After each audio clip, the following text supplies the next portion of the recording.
grad season, I'm going to be joined by two-time wakeboard world champion Bec Gange. We'll be talking about events, her time over in the US and growing up in Australia, and what future projects she has coming up. Hope you guys enjoy. Bec, thanks for coming on the show.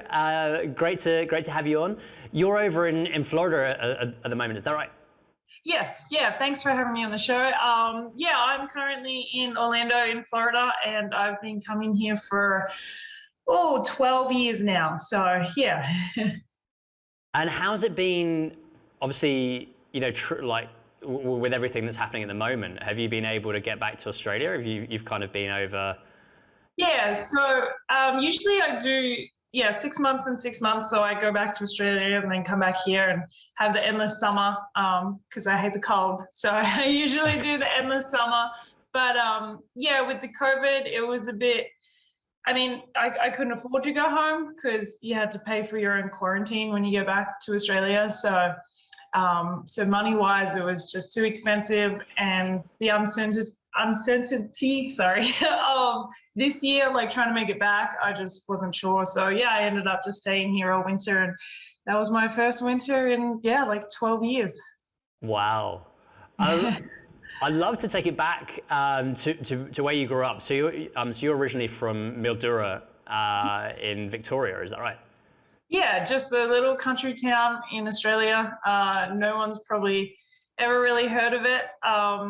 It's just a very small town right on the Murray River, and that's where we sort of did our water sports and grew up. And how, like, before the whole wakeboarding thing started, like what kind of sports did you do as a kid? Like, how did you, what was your entry into it? Yeah, so my mum, she's actually from Germany, so she snow skied. And my dad was born in Mildura. He grew up there, but he never really water skied. Like, he kind of occasionally went with some friends. So we didn't have that like water skiing background like a lot of wakeboarders do. I actually loved basketball. So I played basketball and netball. I had a horse.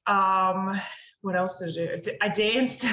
I love dancing. I did that for like 10 years. So yeah, I mean, we didn't even know what water skiing was until I probably turned about 10, and then we got our first boat when I was 11. So I was pretty late to starting compared to everybody else. And you've got a brother, right? And like was he into it first, or like? Yeah, so he's older than me. Like, we got the boat when I was 11, and we just kneeboarded and tubed and just, had fun, played around on the water, and then we single skied, and then we saw this person one day on the water with this like snowboard on his feet, and he did this flip, and we're just like, holy crap, what the hell was that? And then we got our first wakeboard, or we borrowed someone's and tried it, and my brother loved it. I didn't actually like wakeboarding when I first started it, so he wakeboarded and I single skied, and then I just kind of learned. We got a bigger boat, and then I just learned things over time, and then just fell in love with it. And was there a crew of you doing it? Did you have friends who were kind of around the same age? Yeah, my brother had a lot of friends that he would go out with. And so, of course, we all just hung out at the ski club, and we all just rode together. I had like a couple of friends, and then once I really started getting into it, then I had my own little crew that, like, in the holidays would go wakeboarding, and we'll travel to, the state contests and around Australia together. And it was fun. And how old were you when you started going to those state contests? I think my first one, I was 14 that I went to. Okay. Yeah. And did you think back then that was something, you'd try and take it to that next level? And not so much. I remember my first contest was terrible. Like, I mean, I couldn't do any flips at the time. I just could like jump the wake and do like 180s. And I'd practice at home, and I remember my dad saying, he's like, "Oh, you do that in the contest, you're gonna be great." Like this. Went to the contest. We drove to Adelaide. That's like 4 hours away. Drove to Adelaide. I fell on my first trick. I got up, fell on my second trick, and that was my run. You get one fall, they'll pick you up. The second fall, you're done. Your run's finished, no matter where it is. And that was my first contest. I fell on my first two tricks. And then I think that contest you got to ride twice though, or 3 times, I believe. I think it was 3 times. So the first one, that was it. Second one, I like almost made it to the end. And then the third time I actually got to turn around and like start coming back. And then I fell like coming back. So yeah. So at that point, no, I did not think I had a career in wakeboarding. And were there, like, were the competitions, were they mainly within the state, or were you then sort of looking to go over to different parts of Oz and sort of like Queensland and New South Wales? Yeah, so like the group that we had in my hometown, they started like we live in Victoria, but we would go to South Australia because the contests were closer for us. So we kind of went over with the crew a few times. I think I went to like a couple that year. And then when I turned 15, that's when like I learned a flip, and then we're kind of like, well, maybe we should go to the Australian Nationals. And then, the Nationals was the first time I went in when I was 15. Where do they have the Nationals over there? First one was in Canberra. Okay. In ACT. And yeah, I didn't go too good. I was like, there was me and one other girl, Katie Blau, and we were the only girls that can do a flip in our division. And I think I fell like twice, and I came 10th or something, and she landed hers. And so she won, and I came 10th, and then I don't think she ever beat me again after that. So I came 10th, and then I won the next 4 junior women's, and then another 3 pro women, like open women's. So yeah, that was my turning point. Wow. And what happened between that time? Between sort of that first Nationals and then the next one? I think the next one was in Port Macquarie, and I remember having 2 inverts at that point, and I think it was just more time on the water. And more contests. Like I tried to go to more contests, like South Australian ones and the Victorian ones. And so I think it was just more experience. And then I just learned how to like ride, like how I was meant to ride in contests, like not go out and just do my hardest trick, like straight off the bat. And so it was just time and practice, I think, and just more confidence.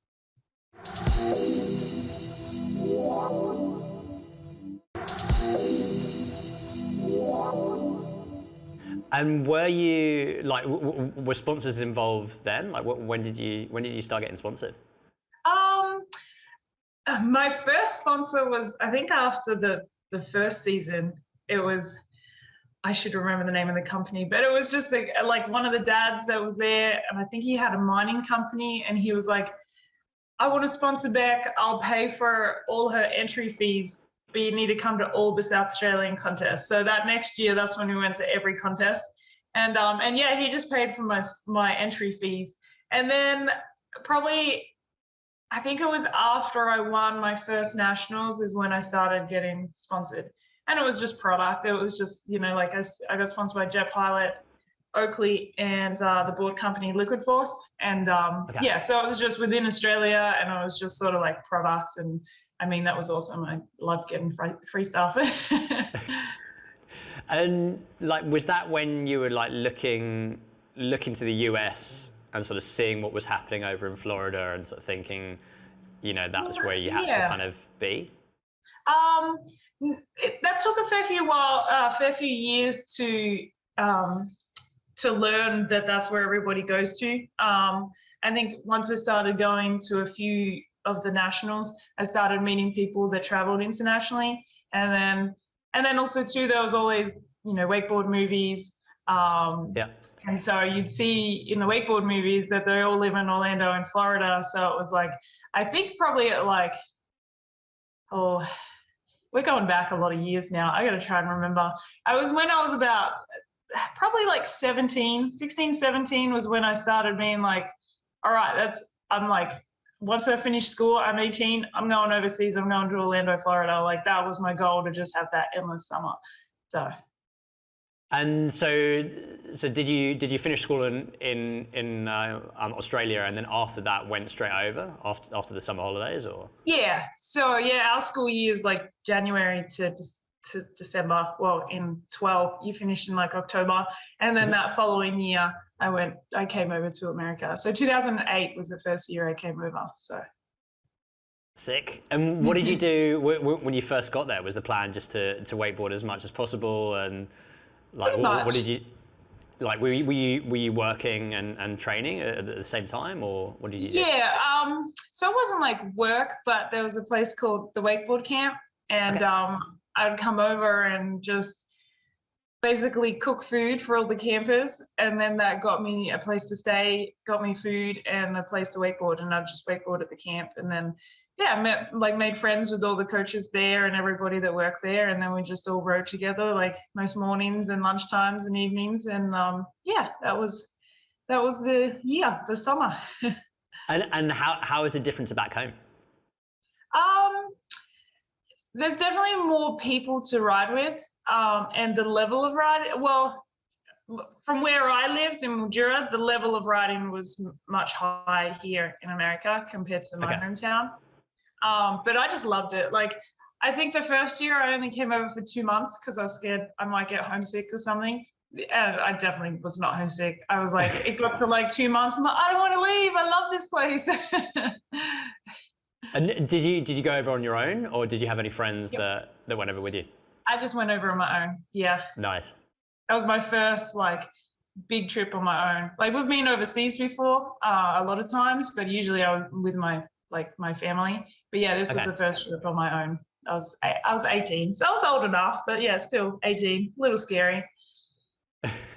And there was no technology, like there was no, there was no phone, like not like now where you can just connect to Wi-Fi anywhere and you're fine. Like, I came over and, this will be a quick story, but this was my first experience coming to America.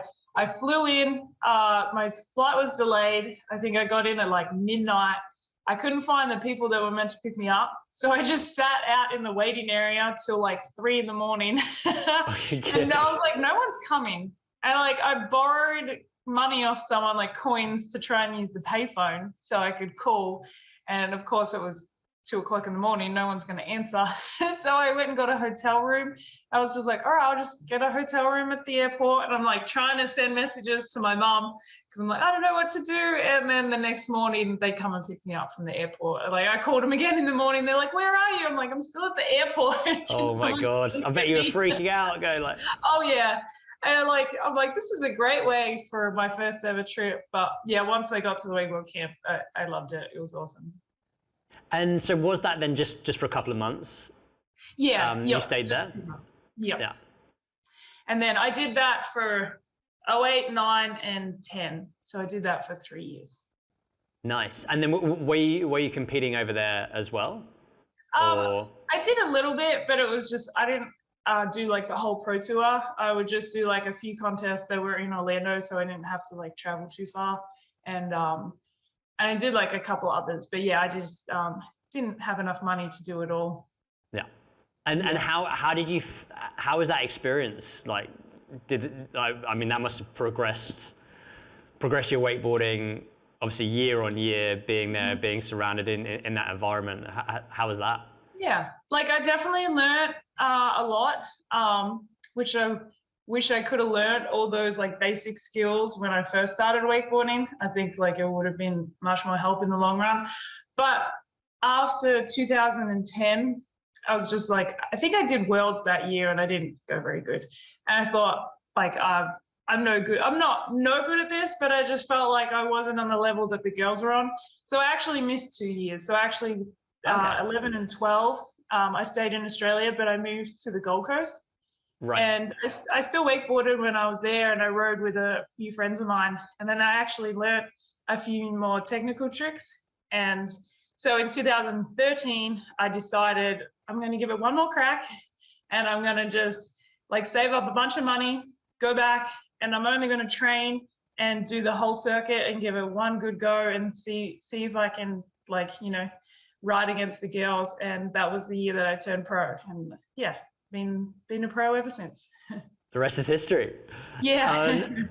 And that was also the year that you did the first Whirlybird 540, right? Yes. Yep. Yeah, that year I learned a bunch of tricks. I think I learned 3 or 4 new tricks that year. Okay. Yep. That's amazing. Can you tell us more about that? Sure. So I learned the whirlybird in Australia, and then when I was living in Orlando that year in 2013, I was staying with a few of the boys, and they're like, do a whirly 5. I was like, no, I can't do that. And like every set, they'd just be like, whirly 5, whirly 5. And then one day I'm like, okay, I guess I'll try one. So I tried one, and I actually got like really close to it. And I think I tried like 2 more that day. And then that night when I went to bed, I was like, I think I can actually do this. I'm like, those weren't terrible attempts. And then the next day, I think on like the second try, I landed it. And yeah, it was pretty cool. And then right after that, I landed that. And then Corey Chinison, he's now like the best out of all the guys.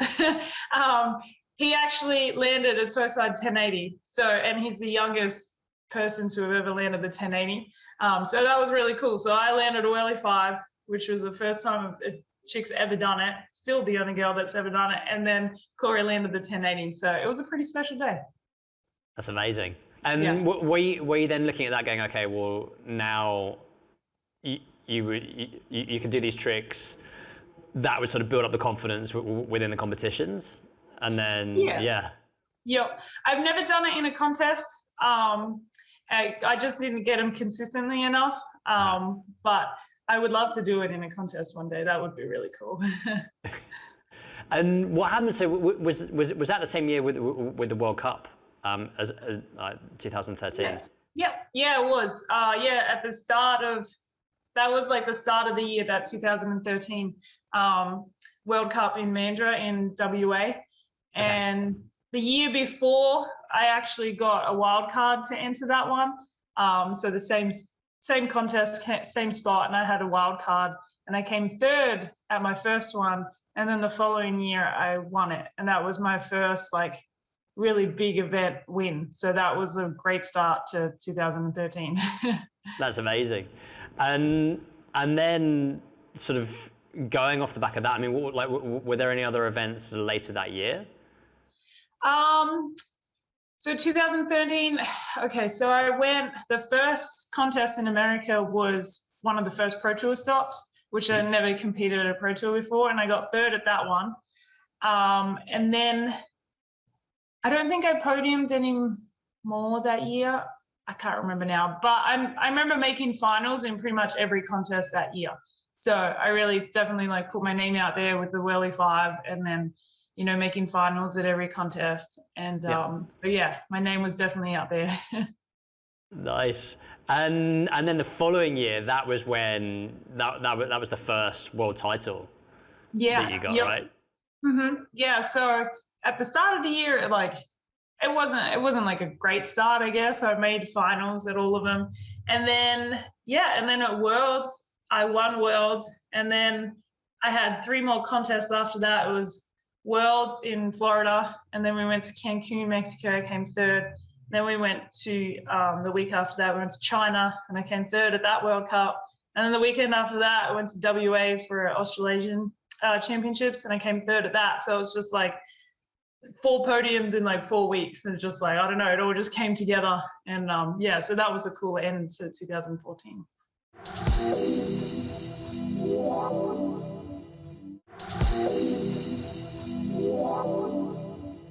That's cool. And were you traveling? Were you on your own when you were going to these different events, or was there a sort of like a group of you? We because all the wakeboarders, we're all friends, so we all we have our little travel companion, or we always ask which flight you've got, and we all sort of travel together now. So you never really travel too much on your own anymore. Yeah. And how will you be competing with these girls from early on? Was this sort of like when you're in the juniors? Is it always has it been the same kind of people? No, not in Australia. Okay. There's a girl in Australia called Zara Kell, but she's like 10 years younger than me. So we had a few Australian titles that we competed against, but not too much. But yeah, most, and then the other 2 girls that really made a mark was like Amber Wing, Hayley Smith, and Chloe Mills. Mm-hmm. So we all sort of eventually, like, we're all weird age gaps. It's like, you know, I think Amber's 37 now, and then I'm 31, and then Chloe's like a little younger than us, and then Zara's younger again. So we all at some point competed against each other in Australia, and then we'll compete against each other over here. But the juniors, not too many sort of kept on to the pro divisions. And how have you found it? Well, I guess sort of keeping competitive, and then obviously knowing the risks and the injuries that are, you know, involved within wakeboarding, especially competing at this high level. How's that been? Yeah, so I went from having an awesome year in 2014 to then tearing my ACL in 2015, like halfway through the season. So that put me out for a year. And then, so 2016, I competed the last contest. 2017, I competed all year, but I didn't go that well. Barely made many of the finals. And then start of 2018, I won my second Worlds. So, so the injury part, it's hard, but it's like, I mean, I have more chance of tripping over walking down the footpath than I do on a wakeboard. Like, you know, and my injuries have been on things that like I can do with my eyes shut and I've done for years. So sometimes it's just a freak thing, and I just have to remember like how many times I have done it versus how many times I've hurt myself. So it's just kind of like, you got to put it aside, and over time you just start forgetting about it anyway. So it's just, you got to put it behind you and just try and move on and focus on the goals ahead. Would you say it's like more mental than physical? Yep. It's definitely physical. Yeah. Definitely takes a toll on your body, that's for sure. But mentally, it's a huge part. I mean, like a wakeboarder, it's not like a basketball game or a soccer game where you have 40 minutes or whatever. You know, if you start your game bad, you can like regain yourself and like get better. But like with wakeboard contests, it's, you get one fall and they'll pick you up. If you fall again, you're done. So it's pretty like cutthroat, and there's no practice runs.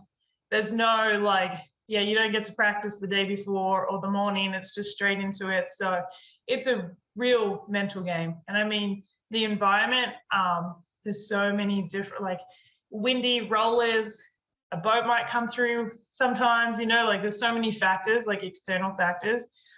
So I've learned that it's a lot mental. Yeah. And how have you prepared? I guess both physically and mentally. Mm-hmm. So, I mean, I always worked out, I guess, in the gym, but after my ACL is when I really started to find a love for fitness, and really like started to learn how my body works and to listen to your body and what I needed to work on. Like, I mean, I had chicken legs before my ACL. Like, I had these tiny little legs, and then I learned, like, after my ACL, it's like, I need strong legs, like, to prevent injury. Like, am I riding? You know, everything. So fitness-wise, after the ACL, I really, like, started kicking into high gear and working out properly. And then mentally, I mean, it's still such a learning phase. Like sometimes things work and sometimes it doesn't, and I'm still learning that part of it. And is that sort of, you know, on the day, obviously, like you were saying, like things can go, like conditions can be different, and it's sort of just being able to adapt to the run at the moment when you're at the competition, right? Yeah. I mean, you have your run that you practice like every time you go out. But I mean, if you've got a head-on wind, you might have to change your run because, you know, you might not want to do your hardest trick going into the wind. You might want to do it when you're going with the wind.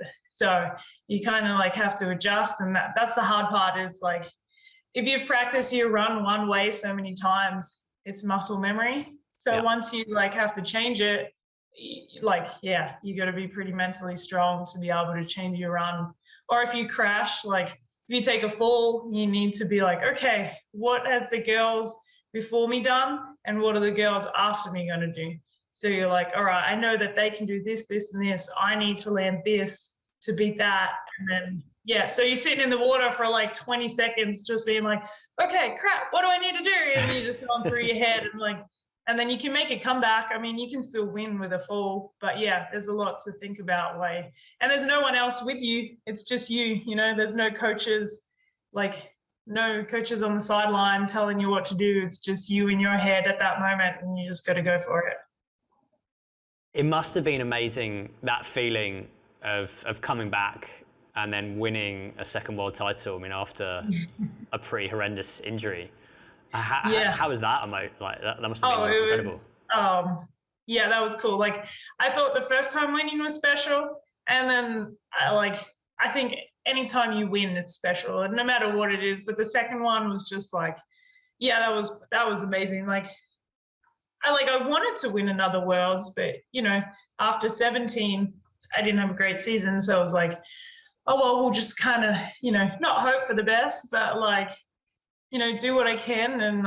And yeah, I mean, both times I won, I cried. I was in tears both times. So it was really cool to have that. And then after my second surgery in 2019, when I broke my leg, my first contest back in 2019 at the Moomba Masters in Australia, I won that one too, straight after my first contest back from surgery. So that was pretty cool as well.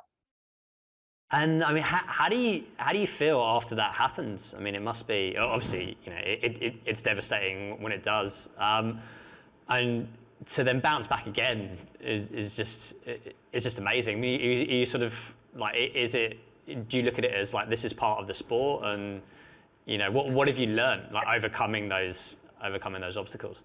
It's just the sport we do. It's if you can get through a whole career without having one surgery, then you're doing well, But I look at it as a time to I mean, it's tough. When I broke my leg, I was on crutches for 12 weeks, no weight bearing. I couldn't do anything. And you have your week or two where you just sit around feeling sorry for yourself, and you just this sucks, and you're on your drugs from painkillers or whatever. And it's just but then I a week or two, and I'm just I'll snap out of it, and I'll just be all right, you can either sit here and be sad about it, or we can go to the gym and start working and start getting back on the water. And it's the second one was, when I broke my bone, it was tough, but I knew it wasn't going to be as bad as the ACL. So the second time around, the ACL, you're a year until you can get back on the water. And when I broke my bone, I knew once the bone's healed and I get my strength back, I can go straight back to wakeboarding. Yeah. So the crutches part sucked, the 12 weeks sucked, but I knew once I can start moving again and I get strength back, I'll be back on the water pretty quickly. So I just really focused on that and focused on the process and know that I can come back. And I just trusted. You just have to trust the process and just be patient. That's it. And there was a pretty interesting time for you and your brother before that second world title. So you were actually on a reality TV program. Could you tell us more about that? So we own a houseboat. Our family owns a houseboat in Australia, and I had it up on Airbnb, and the Australian Channel 7 reached out to me, and they were like, hey, we're going to do this reality TV show. It's about people staying at people's Airbnbs or instant hotels, whatever, and would love for your houseboat to be a part of it. Do you have anyone that would want to be on TV with you? And I'm like, well, of course, my brother. Luckily, he was home at that time because he travels a lot too. So lucky he was home, and I was like, of course, my brother would come on. This would be his dream come true. He loves movies, and he's a big video guy. So yeah, we ended up being on a reality TV show. What was it like? It was fun. I'm definitely glad I had my brother with me. If I was on my own, I think I would have been a lot more shy, I guess, and I wouldn't have opened up so much. So it was nice to have him with me, and we could work together and stuff. And it was fun. It was the first, I mean, you could probably tell if you watch the series, like the first couple, me and Trissa are like, what do we say? What do we do? And then by the last one, we didn't care. You just open anymore. up and you're like, yeah, like like the first one. I mean, you're there and there's like 6 huge cameras like filming you at all times. You've got your microphone on and you're like, oh, like they can listen to us all the time. And then by the last one, you're just like, nah, who cares? That's so funny. And was it just screening, like initially it was just in Australia, is that right? Yeah, yep. So it was just coming out on Channel 7. We didn't even know that it was going to come out on Netflix or anything. We just thought it was going to be on Australian TV. And so we filmed that in the start of 2017. So like March, because I missed Moomba to film that. So we filmed in March and then it came out on Australian TV in November, I think it was, of 2017.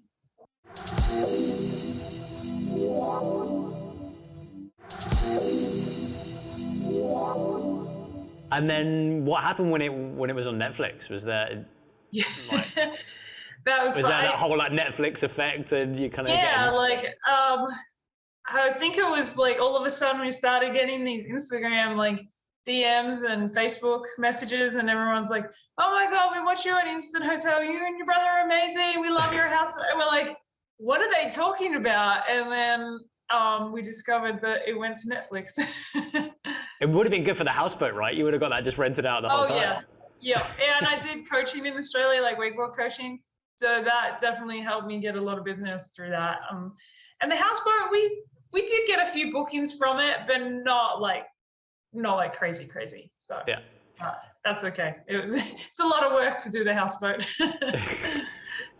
And what do you like? So now what are you up to at the moment? So you're over in Florida, and are you what's next? So the season's started. For the pro events, we only really have like 3 contests this year. Moomba was cancelled. We just had Masters, and then we have Nationals and Worlds this year, the US Nationals.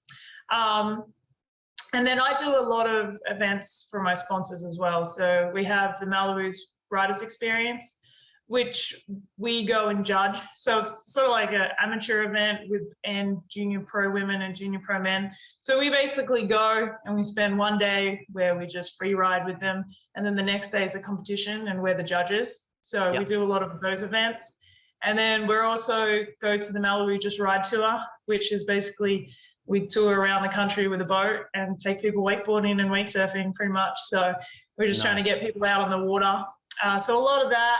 And then there's a few like smaller contests, I guess, that still have prize money. So there's a couple more of those. And then we have a couple of online contests as well, where we get to just film 6 tricks out here in the lake behind my boat, and then we post it online. And so there's a bit going on this year again.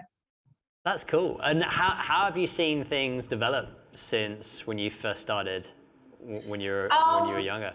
Last year actually was like, it was terrible, the whole thing of COVID and everything, but our industry actually really benefited from it. A lot of people couldn't travel anymore, or they couldn't do a lot of things, so they needed something to do.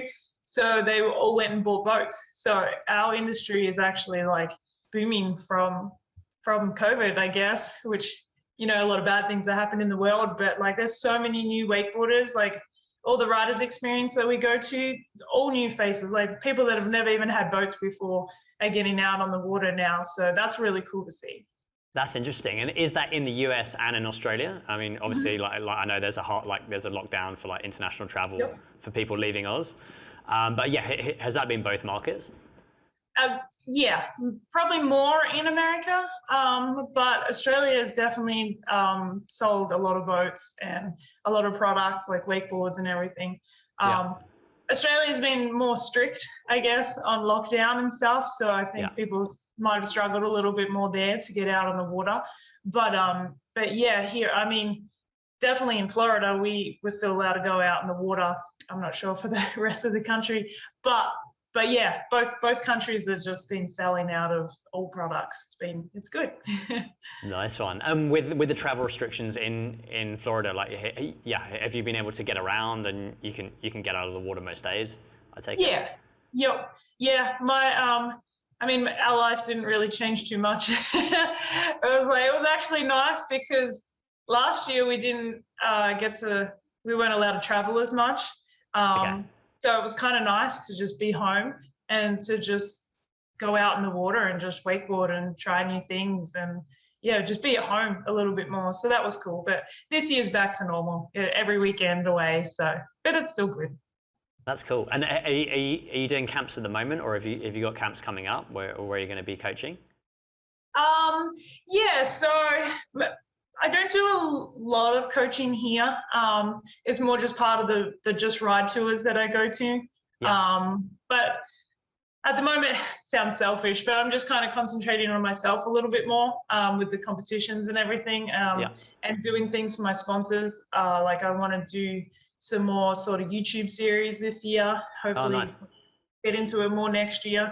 So like a lot of content, and so I'm just kind of like, focusing on my writing, and then you can only do it for so many years, so I'm trying to make the most of it while I can, and then after that, then I'll like proceed more into like coaching and like helping out the next generation of riders and stuff like that. Cool. And what sort of YouTube series and what kind of content ideas have you got? I really want to like showcase the women's wakeboarding. So like kind of like back in the day, I feel like when I used to watch a lot of the movies and edits and stuff, it was like groups of people hanging out together riding. So that's kind of like my concept, but with the women. I want to like kind of showcase like this community, I guess, and the fun aspect of it, because I mean, most people get a boat for the fun of it. Most people aren't going to a contest. So I just want to like showcase some of the girls that maybe aren't in the limelight, to be like, hey, like these are the girls that are coming up and they're ripping, and just kind of showcasing what the women can do. Yeah. Awesome. Yeah. And I mean, I guess from like the initial, like when the industry began, it was quite male dominated, right? Is that now like, so then like bringing that to light and bringing like female wakeboarding and sort of showing what you guys can do is awesome. I mean, like how is it with sort of working with the brands and working with sponsors now? Has it sort of completely changed? Definitely. I have a great relationship with all my sponsors. I made a few changes over the years, and not that the other sponsors were bad, they were great too, but I just feel like I'm in a really good place with all my sponsors. They're really supportive with all my ideas, and they really encourage to have women in a lot of the content, like the social content and catalogs and everything like that. So it's really cool to see how that has changed over the years, because it was definitely much more male orientated sport, and I think it's great. I mean, there's so like when I was coaching in my hometown, I coached majority girls. Like I'd be out on the river and I'd see more girls on a wakeboard than I'd see guys on a wakeboard.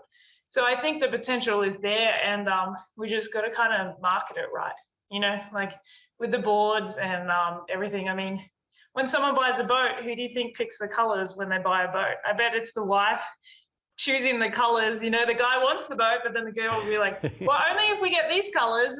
So I think there is a big market for it. We just got to bring it to light, I guess. Yeah.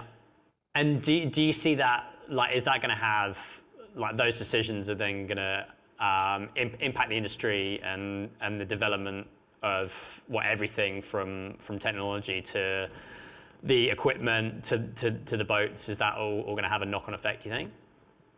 Yeah, like I definitely think, I mean, when like if you go buy a board for a family and you have a boy, like a son and a daughter, they're probably just going to buy the boys board and just be like, oh, the girl can just ride the boys board. You know what I mean? So I feel like all the technology is designed into the guys stuff, but it's definitely shifting. Like the girls' technology is just as good as the guys. And I mean, guys wear pink stuff now too anyway, right? So, but no, it's definitely like, I think as a whole, because it's wakeboarding and wake surfing and water sports, it's so family orientated. So I think like showing the girls' products as well will get the young daughters into it, and like everyone can do it and have fun, and they all have their own equipment, and I think it will be really awesome in the future. I'm really excited for all the young girls, what can happen for them in the future. Yeah. I think that whole, almost in the like action sports industry as a whole, like it's just shifting. I remember like when I was growing up, like surfing or skateboarding, and it was sort of like, you know, you look in the water like surfing and it's like 80% guys, and you know, now I go to the skate park and it's like 50-50, like, you know, there's like, or maybe even more girls than guys sometimes, and I think it's great. So sort of like looking at that, and it's, like the girls that like you see on Instagram, the little girls skateboarding, I'm like, damn, like they're so good. I was like, that's like concrete. It's so scary and it's hard, but it's awesome. It's like, I feel like snowboarding and surfing is really like kind of leading the way of women's sports and everything, and the skateboarding definitely, and the wakeboard, it's definitely much more like, I mean, back when I used to compete in the junior women's in Australia, like my prize was men's board shorts. Like that's what my first place was. I'd get men's board shorts or a men's t-shirt or something like that, you know? So it was like, well, what's this gonna do for me? I'd just give it to my dad or my brother. I'm like, oh, here you go. I won you some shorts. Dad probably paid the entry fee anyway. So I'm like, here you go, Dad, here's your money back. Here's your prize. Yeah. So it's come a long way for sure. Yeah. And now with everything sort of opening up, I mean, are there any like destinations that have been on your bucket list that you'd like to go and either wakeboard at or just to visit in general? Like there's a lot of places that you've always seen on movies, you know, like Lake Powell. That was always one that like every wakeboarder's dream, to visit Lake Powell in Arizona or Utah. And I've been there twice now, so that's cool. I mean, I'd go back there any day though. That place is amazing. I've wanted to always go to Hawaii, not that there's probably great wakeboarding there, but beautiful place to go visit. And then there's a lot of like cable parks that I would like to go to one day. Not that I'm a big cable rider, but that would be cool to go visit some places like in Indonesia. Whereabouts? Like Europe and Indonesia. Okay. Like Asia. Yeah, there's some really cool ones. But yeah, I've been to a couple over in Europe, and that's fun too. I just got to go when it's warm. I can't go when it's cold. Yeah, so with the whole endless summer thing, I mean, is that something that you just don't like winters, or you kind of? Yeah, I just don't like cold. Like this winter in Florida here, I was like, oh my God, it's so cold, and everyone's like, it is not cold. Like everyone up north is just like, you are such a sook. I'm like, I am. Yep. Yeah, I guess like over here in Europe, I mean, I'm from England originally, but I'm over in Portugal, so it's not like it's normally pretty warm. You still got to wear a wetsuit in the water if you're going to go out, but yeah. Yeah. You can kind of get used to it. Yeah, I like wakeboarding with a wetsuit on is so hard. Like you feel like the Michigan man? Yeah, just too sort of restricted, right? Yeah. With the tech's getting better. Yeah, I know the wetsuits have come a long way, but still, I'm just like, I just want to put board shorts and a life jacket on, and away I go. Nice. And what's the best way if people want to reach out to you, or if they want to follow what you're up to? What's the best way? Probably on Instagram. It's just Bec Gange. It's pretty easy to find. But that's probably where I'm most active on all my social content is Instagram. Nice. Well, Bec, it's been amazing chatting to you. Thanks so much for your time and coming on the show. We're definitely going to be keeping a lookout with what you're up to with the new content projects, and also, good luck with all the competitions coming up. And thank you. Yeah, thanks for everything goes well. Thank you.